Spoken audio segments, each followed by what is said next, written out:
Zenith Chrono Master Revival, a 384 shadow watch. Main features are: case material is black PVD-coated stainless steel, which gives the watch a darker, more modern aesthetic.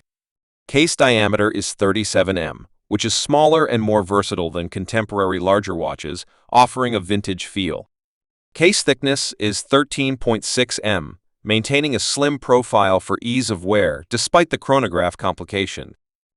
El Primero automatic movement, caliber 400, powered by the legendary El Primero 400 movement, which is known for its precision and high frequency, 36,000 vibrations per hour, or 5 Hz. Power reserve is 50 hours. Chronograph function, with a column wheel and integrated chronograph, it offers precise timing. Double-sided anti-reflective sapphire crystal to ensure clarity and durability, with an unobstructed view of the dial. Water resistant to 50 meters, 5 atm. Comes with a black rubber strap. Limited edition, only 250 pieces are made. Chronograph functionality features a column wheel chronograph that is highly regarded for its smooth operation and reliability.